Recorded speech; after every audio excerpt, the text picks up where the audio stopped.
supposed to be the blue petal. Today, we will see the blue petal of the 7-petal school proposal. I am Noemi Paimal, and welcome to, oh, this is funny, hey, yeah, sounds better.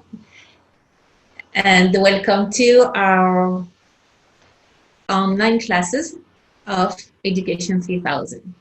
So you can see on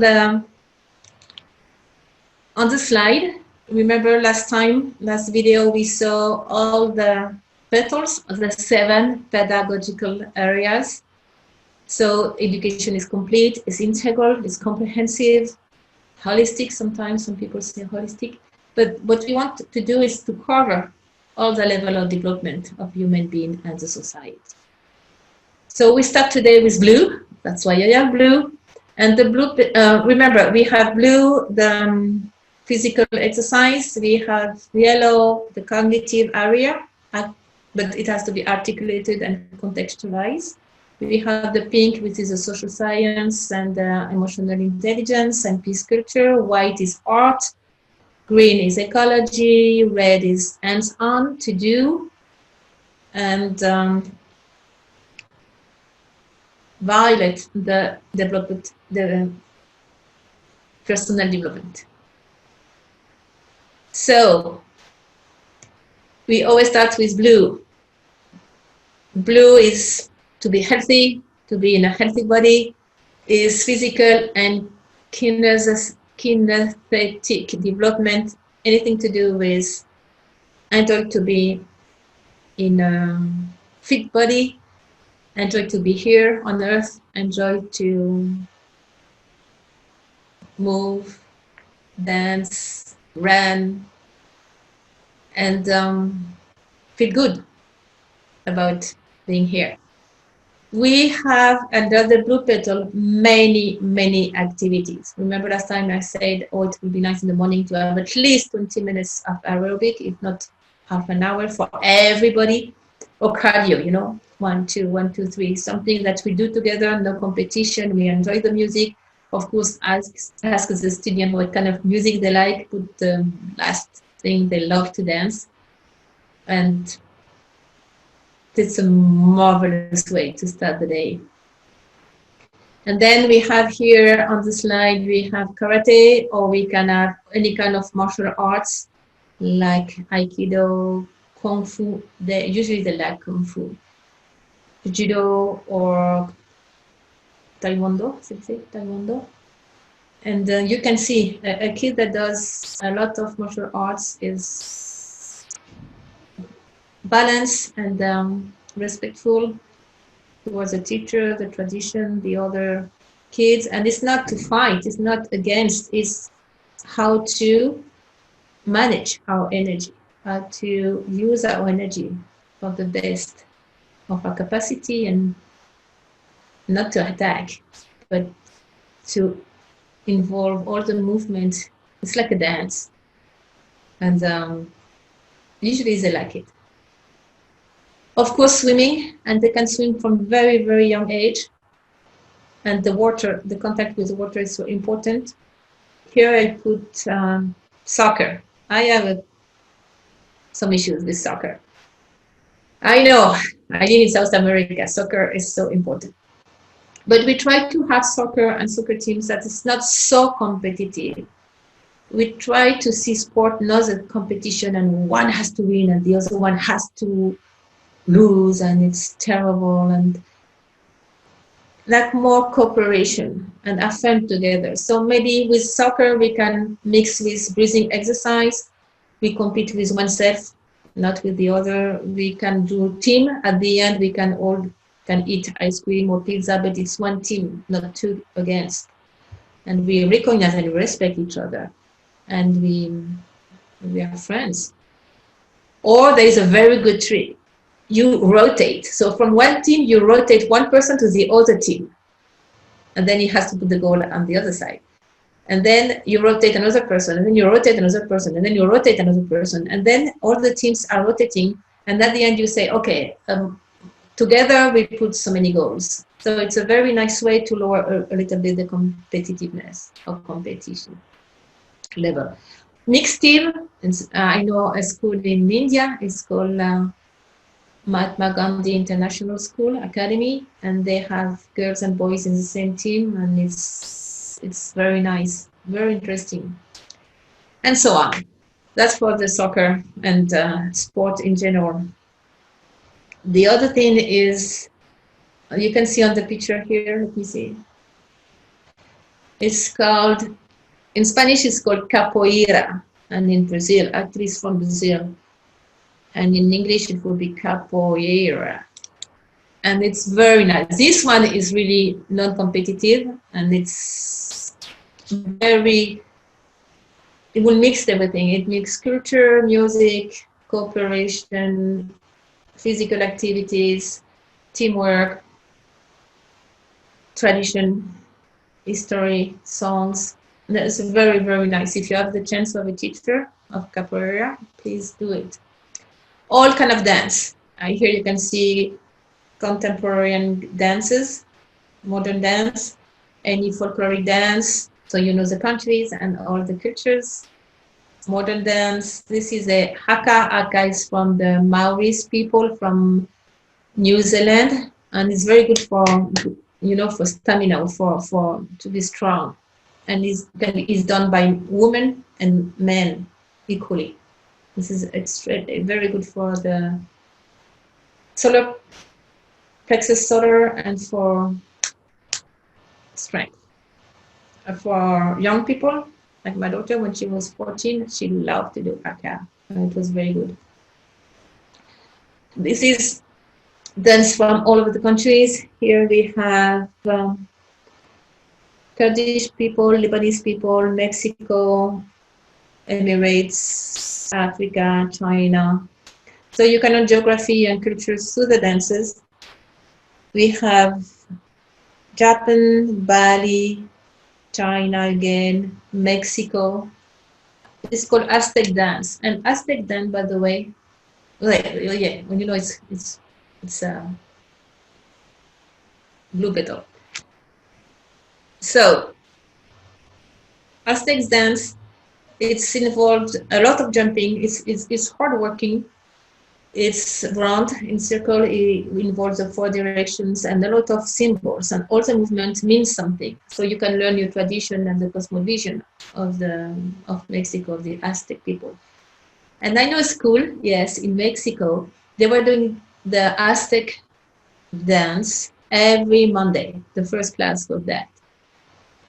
And you know what happened? The kids were so balanced and so focused after this dance, and it was 1 hour of jumping and be together, and there is a beautiful synchronization.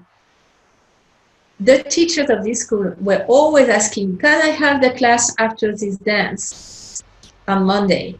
Because they used to say they do the class in 10 minutes. They are extremely focused. So you don't lose 1 hour of dance, you gain 1 hour. And that's beautiful. If you have the chance to do Gurdjieff dance, I already talked to you about Gurdjieff. Gurdjeff dance. It's very good to balance the body, and it's very good for coordination and for inner development. And in South America, we do that with kids of the street in some high-risk zone or neighborhood. And the children are doing so good with the Gurdjieff dance. Then we can have all kind of dance like break dance, hip hop, rap. They love it. Here I put for you some parkour.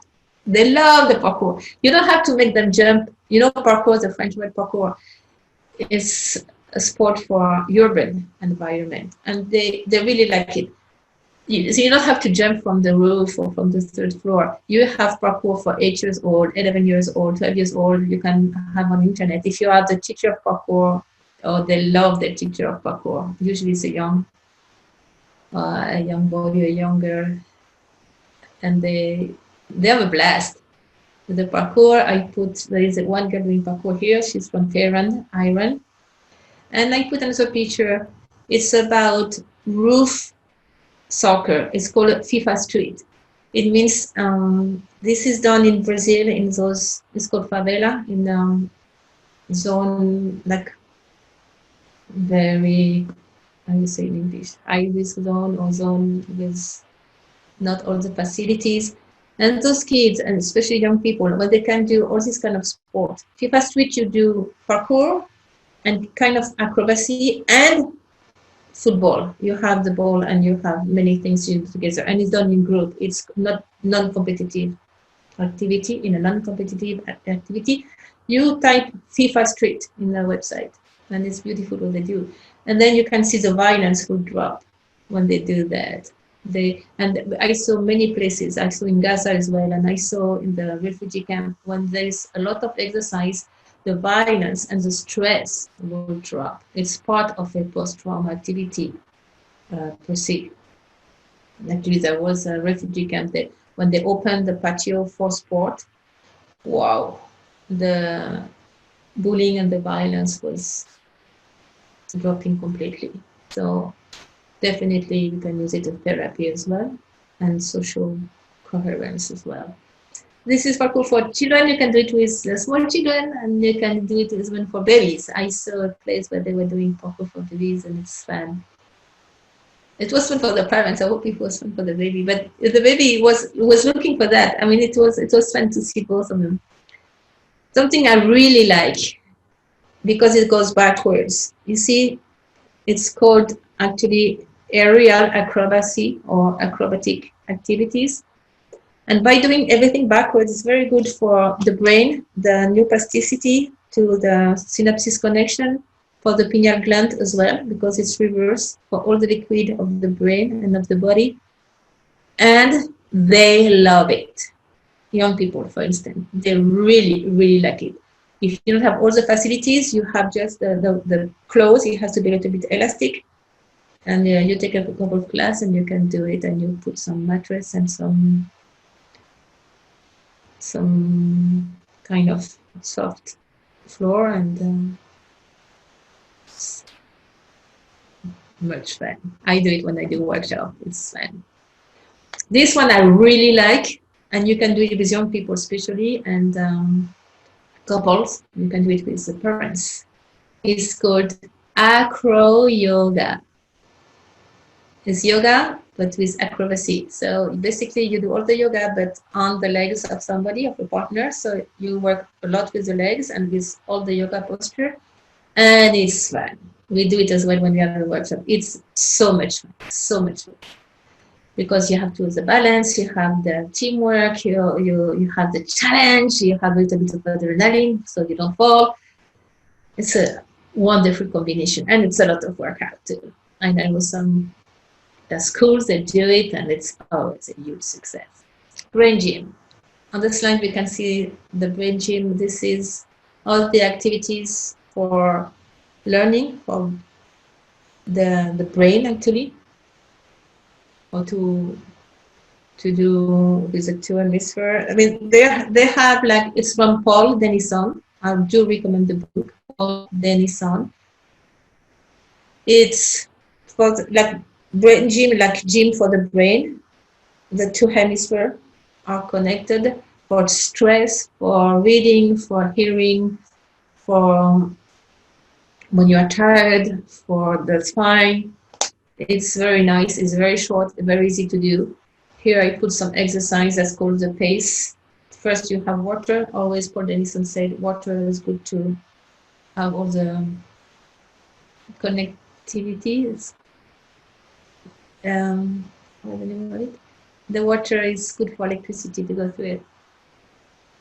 Then you have the button here. You could go under this bone, clavicle, and here is called the brain button. And the other one is to cross. The other one is like this. You cross both the arms and the legs. This is for the two hemispheres as well. And you can do it with music, without music. You can make a story, and the kids, they love it.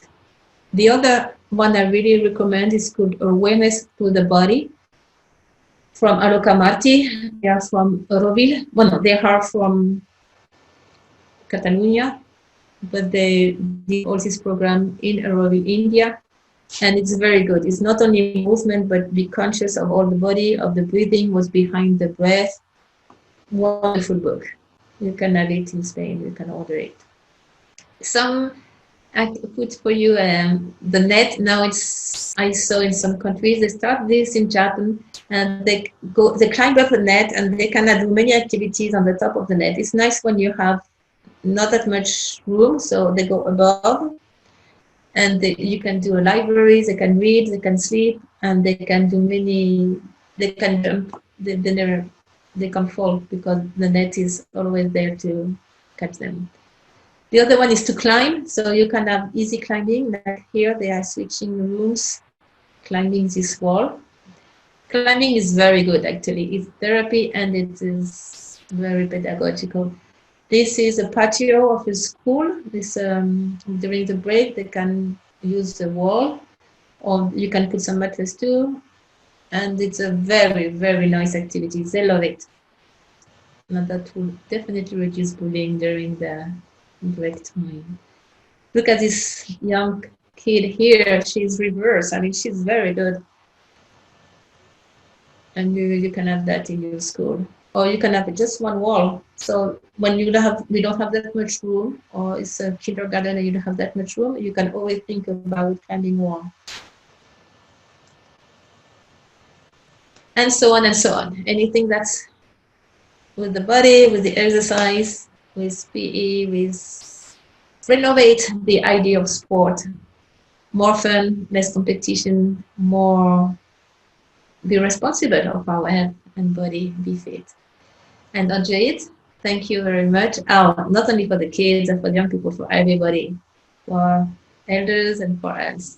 It's very good to be fit because then the emotion will flow, the cognitive part will go much easier, the creativity is enhanced, and so on. So you take care, and I see you at the next video.